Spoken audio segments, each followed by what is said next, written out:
This episode is being brought in part to you by Real-Time CTMS, a leading provider of innovative software solutions for clinical trial research sites, site networks, sponsors, and CROs. To get a free demo, visit the company's website at realtime-ctms.com and complete one of their contact forms.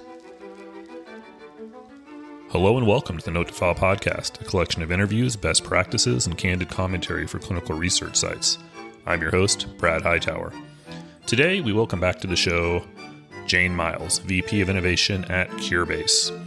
I feel like we talk about decentralized trials so much nowadays, but all too often we're sort of left to guess whether or not they'll truly perform better than, brick and mortar or even hybrid trials. So in this episode with Jane, we really examine some real-life examples of DCT in action, including some metrics against hybrid and brick and mortar sites, in addition to addressing some of the myths that surround decentralized clinical trials. As a side note, you can hear a lot of background noise on my end with my young children screaming in the background, so bear with me. I did some recording at home. I don't think it affects the quality of the recording, but just something to keep in mind if you think you're hearing voices in the background. So without further ado, Jane Myles. All right, Jane Myles, welcome back. Hey, thanks so much for letting me come back. How is it out there on the West Coast today? It's foggy in NorCal. Good sign, actually, because we need rain, we need moisture. Yeah, it does. That's a problem out there at times, isn't it? Big time. Don't even get me started. My husband works in a field where fires are a really big deal. Yeah. That's a terrible situation. Do not envy that. Well, very good. We're having you back on, and we wanted to go a little bit more deep on a specific topic. And, a lot of talk recently, obviously, about decentralized trials. And I think especially from people at the site side are kind of curious to know about what does that look like? What is the data? Is there data showing potential efficiencies or benefits of decentralized trials? And I think in my experience, there's been a little bit of a lack of data, but that's why you're here. It sounds like we got some data we can talk about and kind of see more objectively, a decentralized trial and some metrics that came from that. Is that fair to say? That is exactly right to say. And I'll give a little bit of airtime to my favorite cross-industry organization, DTRA. There is a work stream that is specifically focused on what they term evidence of impact. And what I really appreciate about their problem statement is they have framed it so they want objective data. They want to see if a difference is getting made, what the impact is. And I appreciate that they have said what is real and what is marketing. Yeah, and I think that's a great question to answer, or questions to answer. And again, I think especially, I wouldn't say it too strongly, but I think there's been times when even I've been sort of a DCT skeptic at times. It's not always been just immediately clear to me what benefits and advantages it brings. Obviously, in some cases, it's very evident, but in others, not so much. So that's why I'm really excited to kind of hear what the results were kind of along the way. And however you want to start diving right in, just feel free. Okay, I'm going to set with the context. So my name is Jane Myles. In case you didn't hear our other podcast, I happen to have the opportunity to work at Curebase. Curebase is a DCT services and technology startup. And I work there focused on innovation, which in my definition translates to looking for evidence of impact, as well as looking for what else do we need to work on as we build out our capabilities and which partners should we work with. So I get to be a storyteller today. I had nothing to do with the trial that I'm going to tell you about because I wasn't there when the folks who made it all happen put it together and executed. So they get all the kudos. I get to share the glory. The study itself was for a digital intervention to treat the symptoms of irritable bowel syndrome, IBS. And it started in 2020. Guess what was happening then? Oh, no idea. Yeah, I've a been asleep for the lockdown. last 3 years. Feels like it some days. So the study was designed to be registrational. It was to determine whether or not this digital intervention was helpful, and if the data was sufficient, it would be used as the basis to help support a registrational claim. It started as a physical, typical trial, brick and mortar. A pandemic happened, and some shifting had to occur. So, as a consequence of that, we ended up in a situation where you kind of have that wonderful control setting with three arms just by design. So we had brick and mortar, hybrid, and fully virtual site models enacted in the same trial. Pretty unusual, actually, and certainly not typically in a prospective design. So this was a retrospective retrofit, you could say, but I'm kind of amazed because the team who led the trial was able to do this despite all of those constraints, we'll call them. So it ended up having 13 virtual capable sites included, as well as one brick and mortar study. The sites went across 13 states in the US. Of course, those states were determined by where the patients were because of licensure requirements. And about 700 patients enrolled over the course of 5 months, which is actually a pretty high number. Yeah, that sounds like quite a bit. During a pandemic. Mm-hmm. For sure. So it was a 2-year-long study, and there were significant periods of time, like 8 weeks, in cycles where patients had to do daily reporting of outcomes using the Curebase platform and reporting symptoms. So we ended up doing a full service decentralized trial execution with virtual sites and software configuration and deployment during this pandemic time. It was really important to the sponsor to get the information on time because their registration was hinged on it. And let me describe how the setting works. So the study execution really did use that traditional virtual and mixed site model or hybrid site model. The virtual site was managed by a virtual PI who oversaw a team of virtual research coordinators. The virtual PI was not a direct employee of Curebase, but contracted to Curebase. Curebase was actually named as the physical site, and Curebase's virtual research coordinators, who are full-time employees, were the virtual coordinator arm of that study. Curebase platform, so think of software, was used as both the EDC and the eSource for all sites. So that's not necessarily the way every trial would be run, but it worked in this setting. And that meant that everybody in the trial used the platform for the data capture. The brick and mortar site, the clinicians conducted in-person appointments with patients. Oftentimes, it was interesting, the patients would use e-consent, but then the rest of it was done in person. In the mixed site, clinicians conducted in-person assessments and appointments with some patients, and then the CRCs conducted telehealth appointments with patients, depending on the nature of what had to happen in the visit. And then in the virtual setting, everything was done remotely. Does that help? Yeah, absolutely. Clarify for me on the virtual site, the CRCs were employees of Curebase? Did I catch that? Correct. Okay. But the PI was an unaffiliated physician. He is contracted through Curebase and went through all the sorts of assessments you would do to determine who was an appropriate PI. Sure. And had experience in GI, obviously. But partly because of lockdown conditions, I don't think there was ever a physical PSSV or SIV. Acronyms. It's okay. They're all beaten into our heads by now.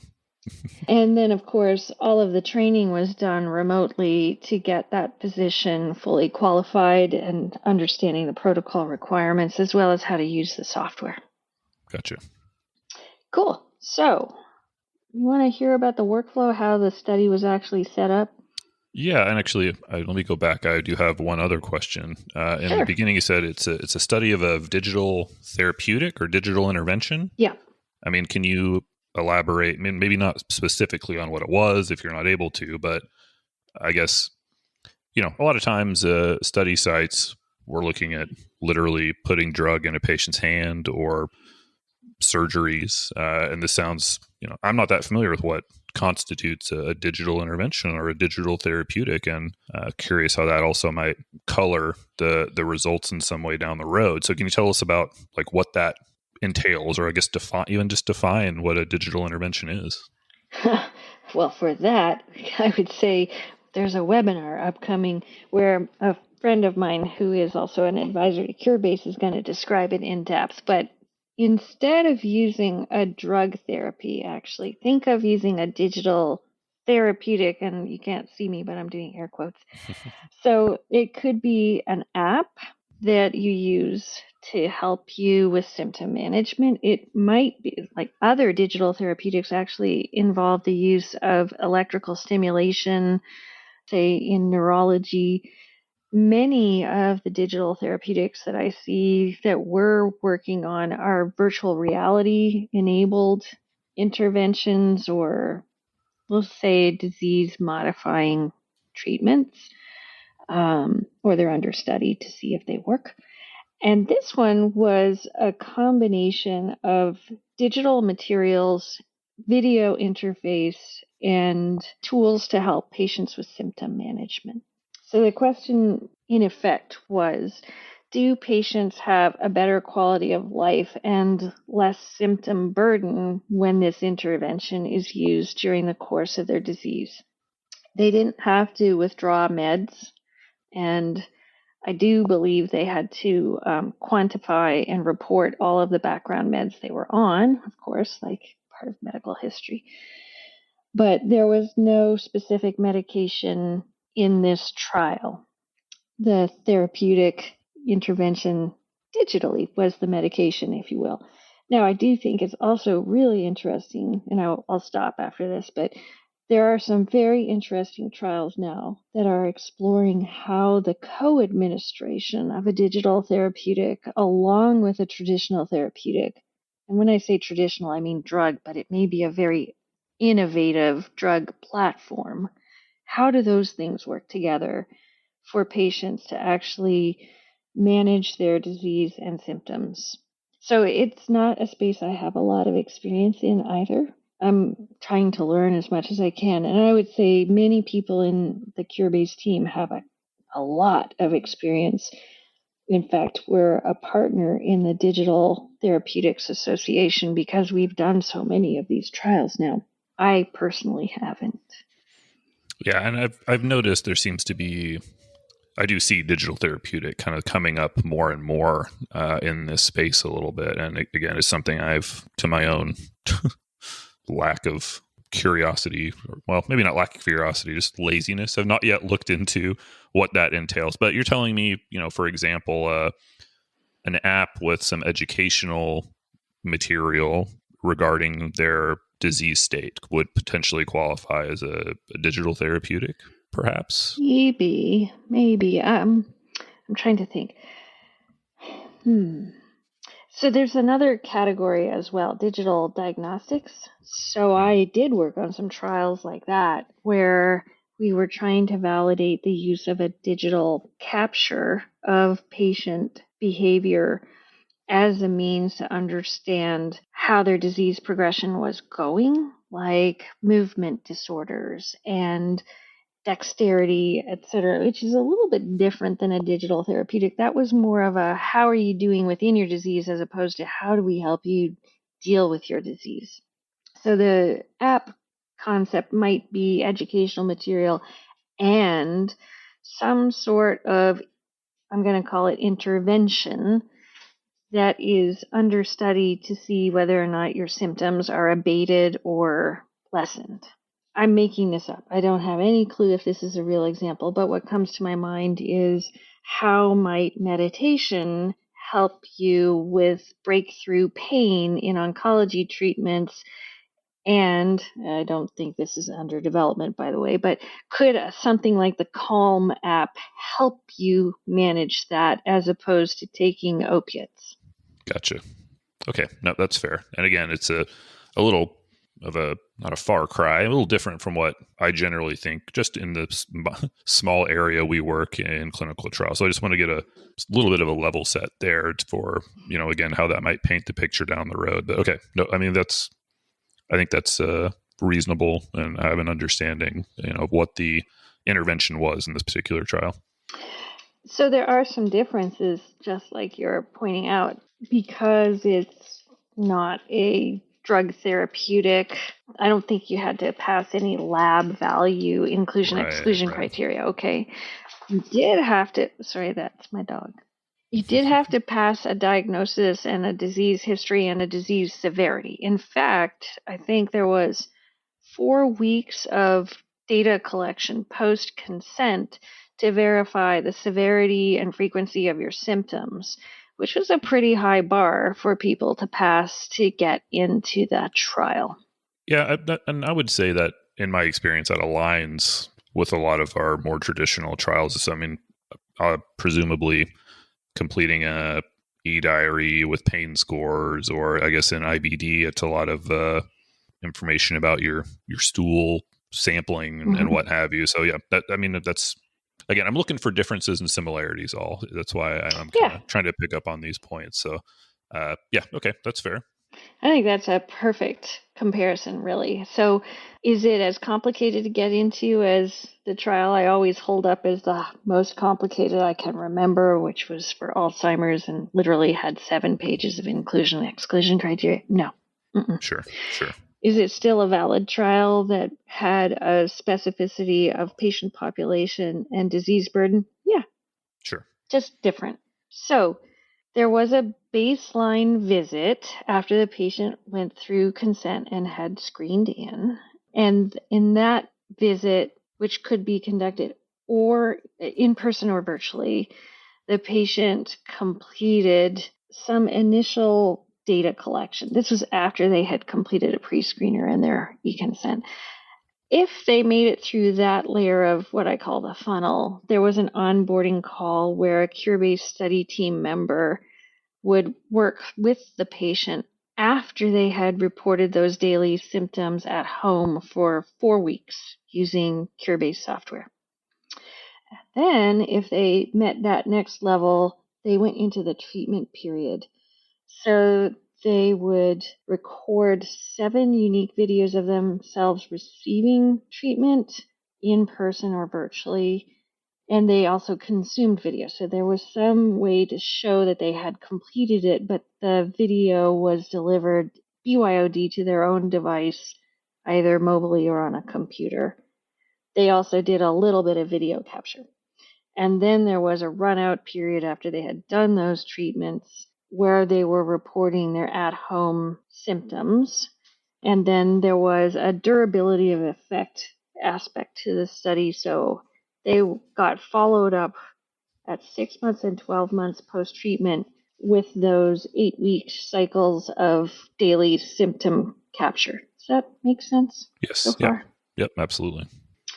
Okay, so the way that I thought about this, first of all, when I went to my team who had done the work, I said, hey, you guys have the perfect experimental lens to see if this stuff actually does make a difference. And they were interested and had not really thought about how they would examine the data. So it was sort of a fun internal experiment to say, well, what do we want to measure and how will we get there? And I think if you haven't run a lot of trials, you may assume everything just happens naturally, right? Like it's easy to see all this stuff. And actually, I'm going to challenge that. My experience having run a ton of trials in a more traditional setting at various places, including Roche and at LabCorp, was it was really hard to get end-to-end data on what happened all the way from patient awareness of a trial to completing a pre-screener to actually consenting and then being enrolled, and then actually following the trajectory of whether or not patients completed and were compliant. It seems like that should all be visible in one place. It is absolutely not. In fact, going back in time a little bit, one of the first experiments I did back at Roche was how does the use of a patient engagement app that had nothing to do with treatment, like just reminding you, you have this to do, you have this to do, don't forget to do X. How does that change patient adherence and compliance? Okay, so the app was deployed in one platform. The patients were doing traditional at-site visits. That data wasn't mapped at all to each other. So when we wanted to do the analysis of, well, did it make a difference? A big aha moment for me was, oh, I need data from the clinical data set, and I need data from this vendor. And I need a way to map them together and overlay which patients used the app, which didn't, and then look at the clinical trajectory of how many patients actually got how far in the study. It seems like a simple thing. It took us 4 months to get access to the clinical data set internally. The vendor gave us the data the next day. Getting access to the data within the study team proved to be way more time-consuming than I imagined, and the learning there was I needed to explain to the clinicians and the statisticians I wasn't going to touch anything about the data itself. I simply needed the operational data to do this experiment. And then they unlocked it. But it took 4 months to get the data, 4 hours to do the analysis. No kidding. And interestingly, only 13% of the patients in that trial actually used the app. And that was enough to show a statistically significant difference in their completion. Kind of blew me away. I was like, what? Holy moly. So let's advance forward. This study was different because not only could I have the 3 different modalities in one study, I could see all the way through because Curebase was the only backbone for all of those different ways of doing the trial. Okay, any questions there? Nope, that makes sense so far. Okay, so then, like I said, I went to my team and said, I think we have this experiment we need to run. And they said, well, what do you think we should look at? And I said, well, let's think about the myths that happen around clinical trials and particularly around the use of technology in trials. So I framed this whole thing through myths. Think of Mythbusters, one of my favorite shows. So myth 1, patient recruitment. Older patients don't want to and are unwilling to use technology. Myth busted, at least in this trial. So the data from 820 participants showed that the biggest group of patients who enrolled were more than 50 years old. By far, the majority of those patients were in that hybrid site model. About 20% were in the fully brick and mortar model. So more than 80% of them were in the hybrid model. The next, and then if you look at the age group 30 to 39 years, about 150 enrolled in the hybrid model, and 40 to 49 years, about 150. So the biggest group was older than 50. And then those groups between 30 and 50 were the second biggest group. So I think that's pretty compelling evidence. It's also interesting to see that 20 to 29-year-olds were not the biggest enrollers, probably not a big surprise, just because we know that in general, that age group of patients don't tend to participate in trials. Yeah, that's fair. And, I've been guilty myself at the site level of thinking like, well, our old cardiology patients don't want to lug around e-diaries or get too involved on the tech side of things. And I think even experience tells me that's not the case. But I also think it's important to note that it depends. It sounds like you guys had a bring your own device model, which I think is going, again, this is just assumptions on my part, but because for whatever reason, we've not seen a lot of that at least on our site, almost all studies require us to hand out an old Android phone with one app on it that doesn't work very well and won't stay charged for longer than an hour at a time. And I think maybe that creates its own issues. But to go back to the point, I mean, I'm not blown away that there's not an issue with an older population using technology. So that's interesting. But like you say, I've fallen prey to the same myth myself at times. Well, I certainly hear it in every conversation I have with a client. Are you sure this is going to work? I'm like, well, we're asking them to use the device they already have, because we are primarily a BYOD organization. Sure. And our platform works on both mobile and desktop, doesn't matter.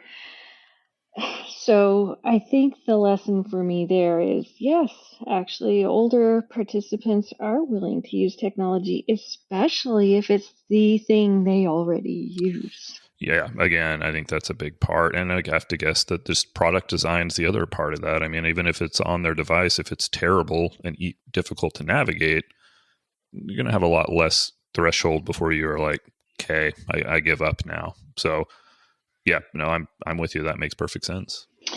So then I'll go to myth 2. This is not a myth; it's a fact, actually. So it's around patient recruitment, and the fact is that there are different levels of trust across race and ethnic groups around the healthcare system.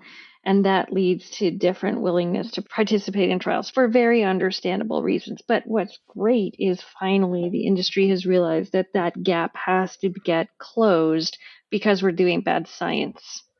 So one of the premises of DCT is that by distributing the trial in a different way, you're going to get access to some of these populations that don't always participate in trials. And we saw that in this case. So just let me lay it out for you. In a traditional trial using the FDA published data, typically about 72% of participants are white or Caucasian. About 28% are non-white, which actually means mixed race, but not African American or Asian or Native American, which is a little confusing. So the definitions are confusing. So think of it this way. About 70% of participants are typically white, about 30% or so are non-white, about 10% are African American, and about 10% are Asian. That was a lot. In our trial, even the brick and mortar, so this was interesting. The brick and mortar site actually had a higher proportion of Caucasian patients. So typically 72%. This was 83%. The mixed race non-white dropped, as did African American and Asian. So maybe that actually verifies the myth that brick and mortar seems to be working best for certain groups of patients, maybe, N of 1. The mixed site or hybrid model is where we start to see things change a lot. So in that hybrid setting, we drop from 83% in brick and mortar to 61% Caucasian. We increase from about 16% non-white to about 40%. That's a pretty big change. Sure. And now we've got 30% who are African American. Holy moly. Now we're seeing some signals that are interesting. And that changes again when you go to the fully virtual model. Again, this is N of 1, so I can't make too many predictions, but I think it's kind of interesting. So let's go back to Caucasian. So we were at 83% in brick and mortar, 61% in the hybrid site. Now we're at 47.7% in the virtual site, about half. And then our African American population changes from 5.5% in brick and mortar to 20% in the virtual site. So down from the hybrid site, but still way better than in the brick and mortar site, and still more than double what the FDA average is. Do you think, is that accounted for by, the ability to sort of geo-target more freely because you don't have to have a site in a particular community with a more diverse population? I mean, is that really the kind of crux of why that works better versus just the model itself? It's more that, I mean, without the site, you're not stuck with the site and whoever's near it. You can really just go geo-target any area that you want at that point. I think that's a big part of it. I think also it's literally taking the trial to the patient. So again, this was not a trial where you had to have mobile visits scheduled, etc. Patients could do a lot of what they had to do on their own time at a time that suited them. That's a huge difference from a traditional interventional trial. Sure. So that's probably a big factor. I also think that the doing it on the device you're familiar with is a good factor. Remember, in that virtual model, those patients did not know that physician. Right. And I think that actually plays into myth 3, which is it's hard to recruit qualified patients outside a brick and mortar site. I've heard that myth my whole career. And I think there are times when it is hard. It can be, and it's, again, another seemingly intuitive thing to think. And that's, again, not always been my experience. It depends on, in some ways, the motivation of the person to participate in the first place. I mean, some people need a treatment option. It's not connected to a doctor, right? And that's where I'm curious to know the different trial types or the different models of trial may affect what these things look like. Again, there's no treatment being, well, I don't want to say no treatment, but no, medication intervention. Now, if there were, would that change the psychology a little bit because you want a doctor giving you a medication versus a digital intervention? Again, I don't know. That's all speculation on my part, but I will agree that it's not always an inhibiting issue that they don't have a relationship with the physician necessarily. Yeah, I think what I have heard a lot from, not from you, but in my career from other sites is that there's been a hesitancy to get what I'll call digital patient referrals because of the expectation that a low percent will qualify or end up consenting. Well, and I can echo that in some way, but that's got nothing to do with the patient population. It's got more to do with the study design. Fair. The benefit and sort of the comfort of enrolling a patient in your doctor's office is you've got all the records right there. They're right in front of you. You know where to look to know if they've been on a medication or they haven't been on a medication. So there's some, especially in a part of the industry that's so risk averse, it's easiest to do it that way. I would, we do some, Facebook advertising. We get a lot of interest. I can't enroll the patients because they either haven't been to a doctor in 10 years and they don't know where their records are. So I can't prove that they qualify for a study. Yeah. Number of reasons like that. So it's, the idea is not necessarily wrong, but I think the reasoning is wrong. So that's kind of interesting to me. I think that's completely fair. And this is very different, right? Like, you're not going to need to add a new medication. You're not going to have to withdraw the medication you trust. Right. You're adding a new level of treatment on top of what you think is, I'm going to say air quotes, working. But the data is interesting because we ended up having 3 brick and mortar sites. Across the 3 sites, only 18 patients enrolled.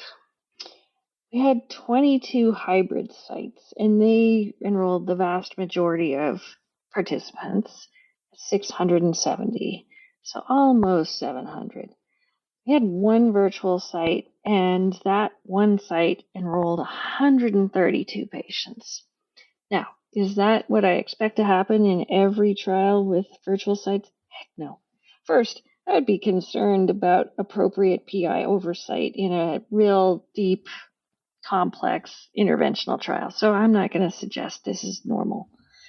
But I do think it's really interesting directionally.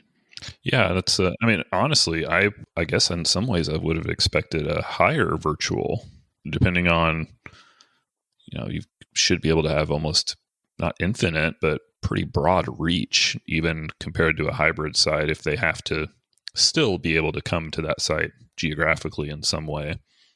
But I think you get into the same questions start to happen is how can you have oversight of a patient who's 1,500 miles away, right? That's potentially problematic. And I didn't necessarily look across the data to see exactly how many assessments happen in person, but I think most of the time, even in that hybrid setting, it was that screening or first visit. So screening plus, yes, you met all of the criteria and you've done your 4 weeks of data collection and now we're sending you on your way. And I think everything after that point was virtual. Gotcha. So let's talk about that other myth. Like once you find them, if they're interested and they qualify, do they stay? Because this is another myth that online patients have a higher rate of screen failure and sometimes drop out.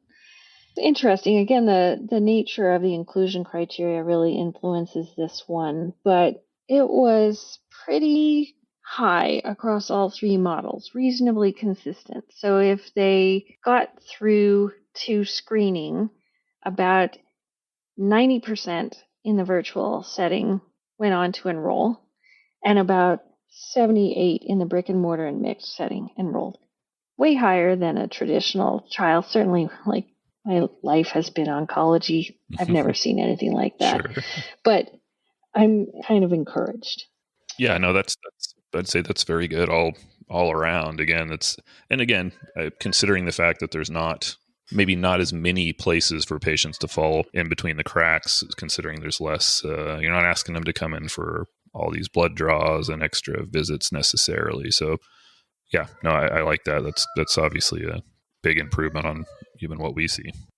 Well, the other thing that comes to my mind is they didn't have to come in, but they did have to complete things, and the virtual research coordinators were actively involved to make sure they knew what to do and when. So, and on the virtual model, these were, Curebase CRCs that were following up with these patients, right?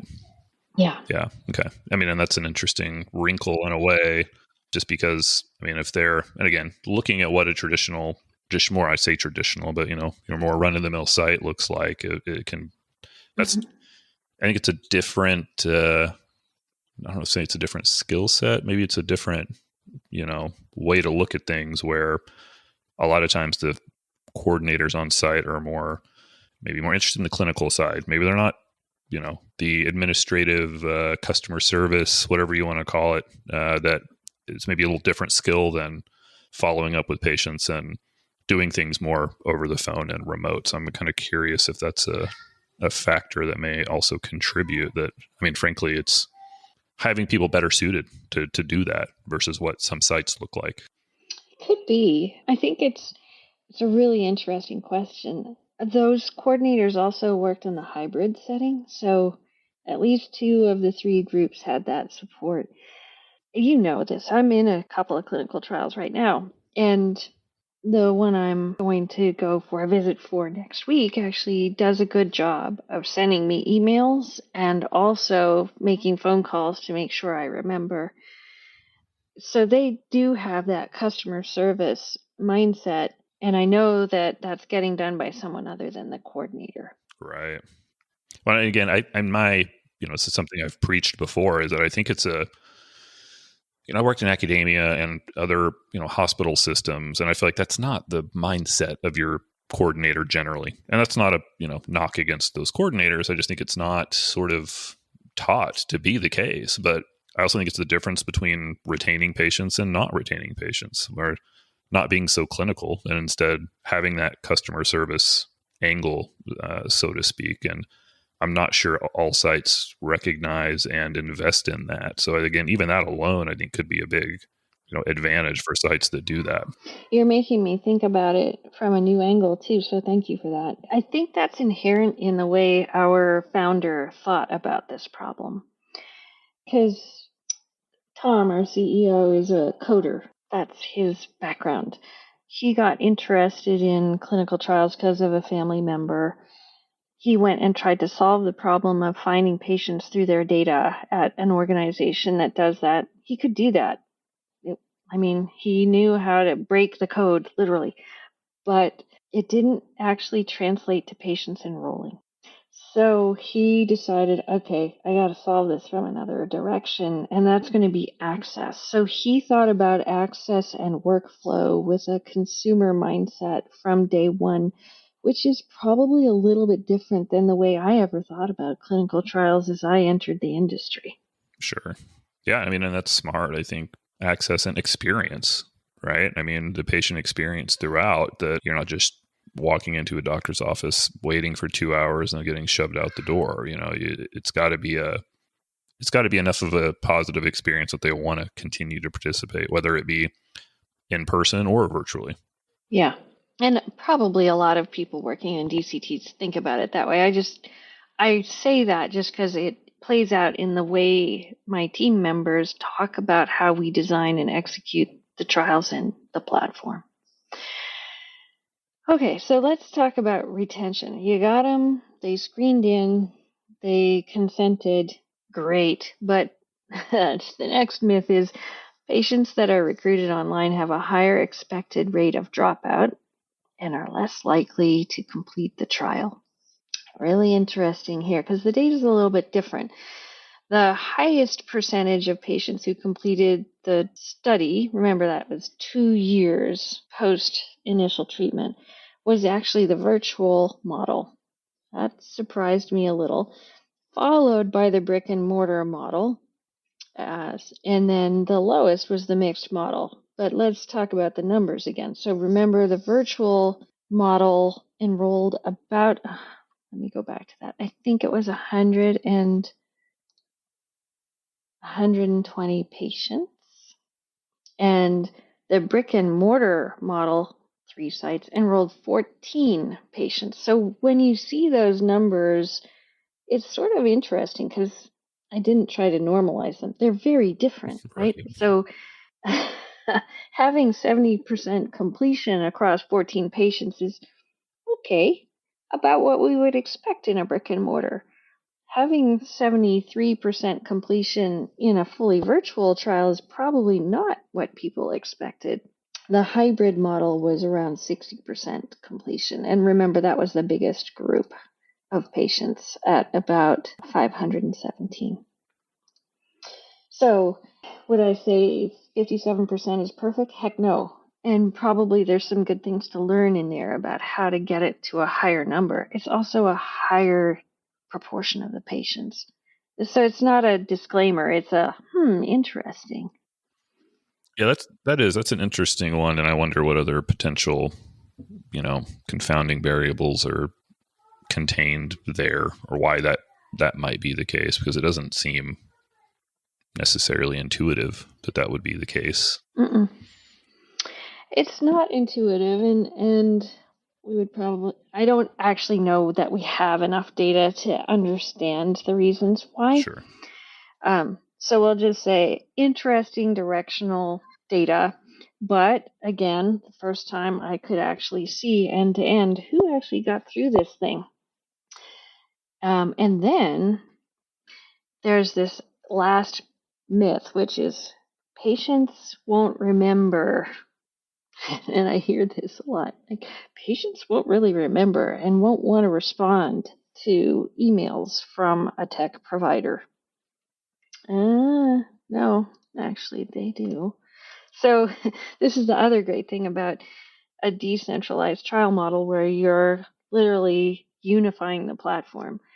I went to the sponsor and to my own team, and I said, okay, I know it's been a little bit of time now since the patients had their interventions and the trial is closed, and actually it's been submitted and approved. Like, the data actually did get submitted and was accepted as a registrational claim. What do you think about us asking participants, what was it like to use, not the trial design, but what do you remember and what would you tell us about the experience of using these tools? And so we thought about it. Everybody got on board. We tested it with an IRB. They said, you don't actually need our approval to do this. You're not talking about the study. Right. But we wanted to make sure that we weren't crossing a boundary. So we put together a simple 5-question survey. It literally took less than 5 minutes to complete. We offered a small stipend for patients who were willing to participate, and we distributed the survey back out through the emails that they had given us as part of their registration into the platform. So we can do that all in a way that I don't know who they are, the people who are supposed to do. So we asked a little bit about their experience on the use of the Curebase tools, and I tried to frame it out with simple language, like, remember, you used a platform to put data into a system. We gave you patient appointment reminders. There were surveys. You used telemedicine. And so the first question was, how important was it for you to have digital features as part of the participation in your in this study? And 80% of them told us it was either extremely or very important. 80%. So, N of 1, 800 patients, 80% said those tools made a huge difference to them. About 20% said it was okay, a little bit important, and about 2% said not important. That's telling to me. Like, participants are voting. We want you to use the things we're used to using. Sure. Okay. Then, how easy was it to use these tools? And there were 2 questions. How would you rate the ease of use of the Curebase tools during the study? We told them our name because, gosh, they had received emails and follow-up calls and whatever. So I was surprised they recognized it. We got 163 respondents to this question, which I think is a pretty high number. I think it was sent to 790 patients. 97% said it was either very easy or easy. That blew me away. And then 3% said it was difficult. Okay. Can't win them all. But 3% I can live with. Yeah, for sure. And then how difficult was it for you to participate in this study, which is not exactly just technology, but probably that combination of technology, services, the intervention itself.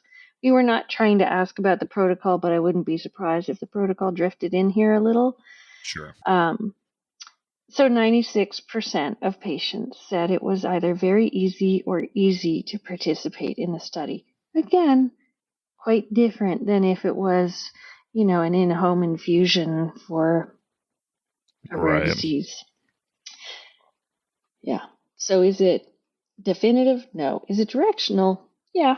Yeah, and no, I mean, I think there's some things that aren't necessarily surprising, and I wonder, like, even with the use of the tech, I think that's the general question of, like, should we be, and do patients want to use more technology in their trials? I think the answer is probably yes, but the issue hasn't been the want. The issue's been the available tools so far. Does that make sense? That, oh yeah, again, yes. An e-diary, or doing an e-diary, it should be simple, and it should create a much more pleasant environment than either keeping a paper diary or some other technique. The problem is that so far the without getting calling out any vendors, but the ones that are out there, they don't do a good job of it. And right. And if it's on a separate device. Right, exactly. Yeah. You want to lug around 2 phones? Nobody wants to lug around an extra phone all day, really. And especially a phone that works 60% of the time, or it won't connect to a cellular network, so that there's e-diary sitting on there. It looks like they haven't done any, but really it just needs to be synced, and they can't figure out how to do it. And again, it's more of an execution problem, I think, than a do we want it problem. A readiness versus an availability. Right. Like, or flip it, like the availability of a simple to use interface has been a barrier more than the willingness of the population. I think that's, in my experience, I would say that's 100% true. Well, it's funny you should mention that, actually, because we did a 1-word survey. Like, you give us 1 word to tell us about your experience using the tools that we offered. And again, we reminded them e-consent, telemedicine, study surveys. You made a word cloud. The number one word was simple. The number Sure. two word was easy. The number three word was convenient. So I think you're onto something, Brad. It's like when it's available and when it's really easy to use and fits in with your life, of course they're going to want it. Is that the way all trials are? No. Right. I was going to say, and why do you think that's the case? I mean, do you think things have been designed more for the sponsor or CRO versus the patient in the past? I mean, do you think that's like, why has it been such a sort of more negative experience up until now? Ooh, boy, deep question. I could go on and on, but a couple of things. One, I think a lot of times, despite all of the great information people like you offer sponsors, they don't understand how to contextualize and act on it. So I can say I made a ton of mistakes in my early days of using these innovations and interventions. I pushed out point solutions. That actually was more disruptive than helpful, but I didn't have a unified solution and I didn't know one was coming. I'm not giving myself a pass. I'm like, oh, we tried all this stuff. It actually added more complexity. The other thing is the folks who were starting this a while ago really were operating in high degree of regulatory ambiguity. Now the regulators have weighed in and said, yes, we believe in BYOD. We really want you to use BYOD strategies. We don't want you to have to lock down another device. However, you do have to show us that what you're going to collect is going to be collected in a consistent and reliable manner in the use case where you plan to collect that information. So they're definitely sending signals. We're not trying to make it harder than it needs to be, but we also need to know the data is valid. Sure. No, that's fair. And when you're doing a registrational trial, gosh, so many things coming to your mind as a sponsor. Like, are we setting ourselves up to unblind patients if they can access each other somehow in the back end of this platform? Is there some unreported adverse event that's going to get like all this stuff happens, which is one of the reasons we used to lock things down, and probably it still happens. I'm just not seeing it. The other thing that can get in the way is time. So if you want to really simplify your workflow and streamline the way that the trial is designed and executed, it's kind of ideal to be working with your, I'm going to just say, tech partner at the point of designing your protocol. So then you can work together to say, how do you actually leverage technology? When do you leverage in-person or site-based assessments? How do you add optionality in so you could actually change that throughout the course of the trial depending on patient preference and clinical need? That's actually not an easy question to answer, and it does require a different way of thinking. Yeah, I could see that becoming increasingly complex as you go along. Well, let me ask you this. What do you feel can sort of be extrapolated and generalized maybe from a study like this without, I'm not holding you to any sort of, prediction or anything like that. I mean, this is a digital therapeutic. I feel like that may have, again, you're talking about a study that doesn't have blood draws and it doesn't have EKGs and it doesn't have maybe some of the other burdens that patients will have to go through, or even opportunities for them to screen out as well. Mm-hmm.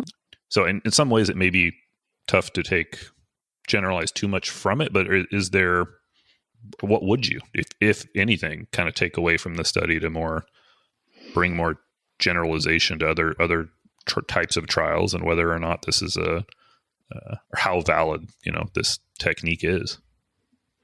Well, a couple of things. One, I think we have clear evidence that patients are willing to do this. So now it's kind of on us to figure out how do we do that in a way that makes the data consistent, compliant, valid. while really maximizing patient optionality.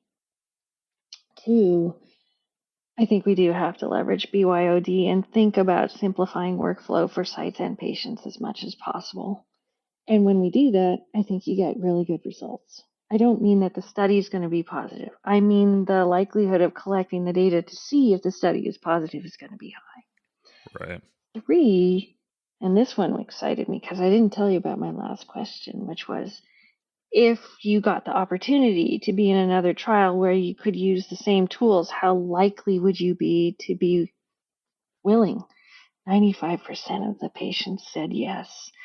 That's huge. That's the most generalizable data. They're telling us, if you make it simple, if you make it accessible, and if you make it something that fits into my life, I'm there. Which Sure. actually correlates strongly to the information we hear from SysGrip, from Tufts, from all sorts of sources. Patients are willing to be in trials, but they haven't been able to because the trial is not where they can be, or what we ask of them is too high for them to be able to commit. Yeah, that's true. I think that in conjunction with providing more sort of, I don't know, consumer level looking solutions, again, rather than the sort of clunky, bad old e-diary, something that slaps on your phone and does make it easy for patients. You put that all together, and it creates a great experience for patients and an option they didn't otherwise have. Do you think so? I mean, I guess if you're kind of looking across the three models of site that were in here, I mean, who do you think kind of comes out on top if you had to pick? I mean, I feel like this is a trial that was, first of all, it's a trial that's actually not acceptable. It's well designed to be fully virtual, as to where I'm not sure that's the case for, your run of the mill phase 2, phase 3 trial. Maybe I'm wrong, but No, so I agree. that may be limited in some trial types, but do you feel like, I want to hone in on sort of the hybrid, because I think that that's probably going to capture the majority of trial types out there. I mean, how do you think that fared in comparison? I mean, it looked pretty good. It was really positive. I think there are some things we could shore up there, but I like No you, doubt. think that hybrid is likely to become much more the norm. And I'm actually more worried in a way about well, let me put it a different way. There's a little bit of a myth that trials can be fully virtualized, and that happens at a bunch of different levels. So let's just get clear. You need an investigator. Sorry. Right. The other thing is, if it's a research study involving humans, there's going to be an IRB who has to weigh in that there's scientific merit and beneficence. However, in hybridization, which I do think will become a predominant model, you're going to have to allow patient optionality. And this is where I think we are all going to have to get a little bit more flexible, so you don't design a trial that can only be operationalized in one way at each visit. Because the patient may present with very different symptoms, and it may very well warrant a specific visit from or to a healthcare provider. Right.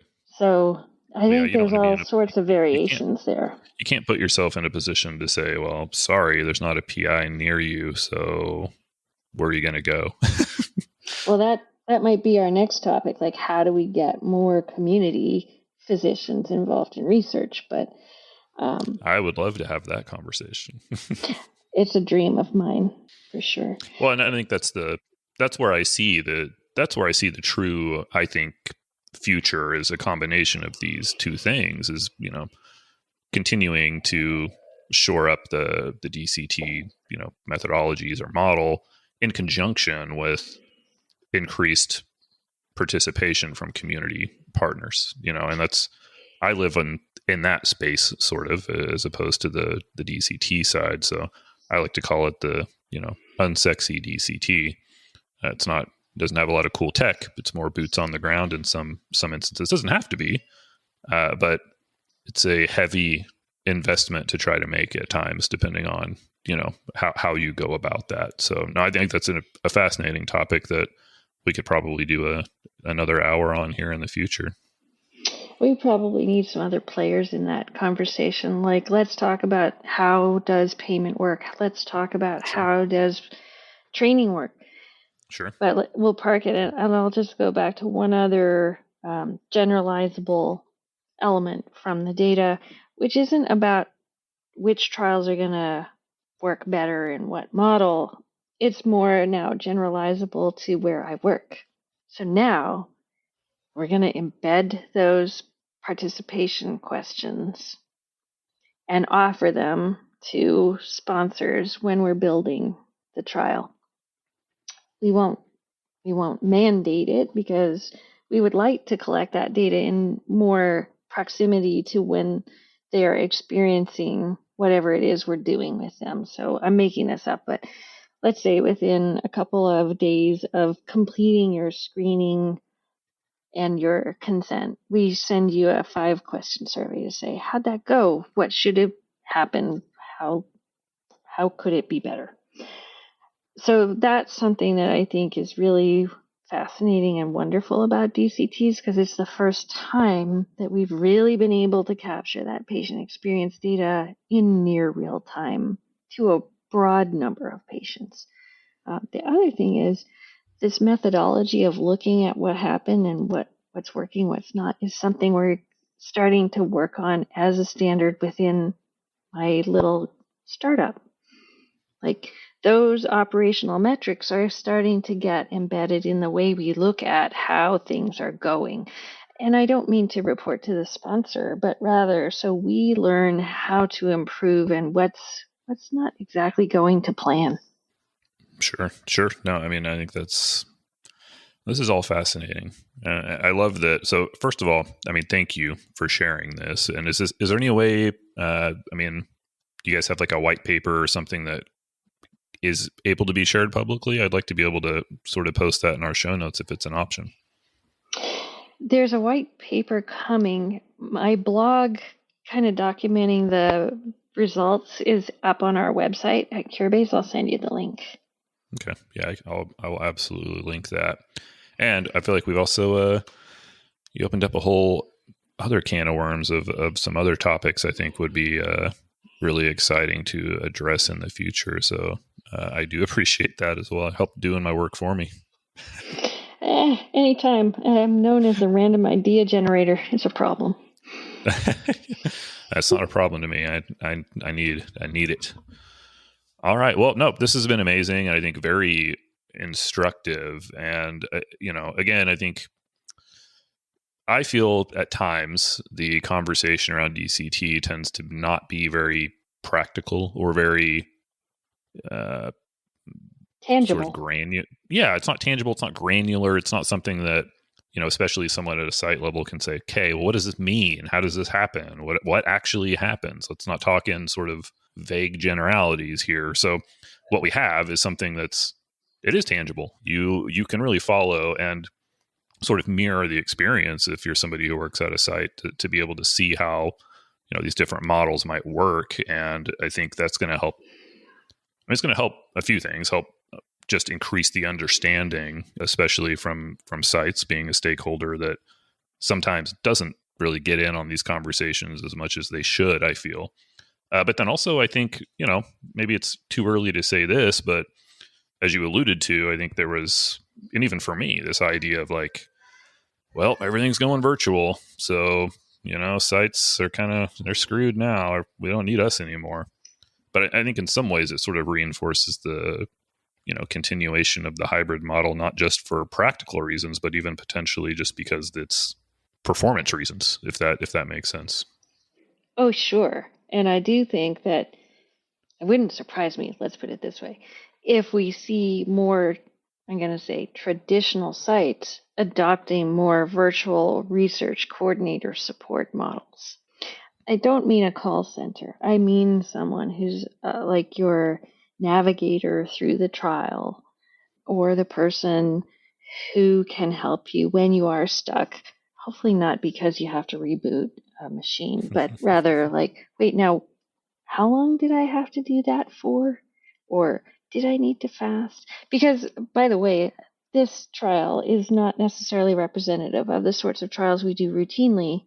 A lot of them do involve those blood draws and Right. medications, etc. So, yeah, that support counts.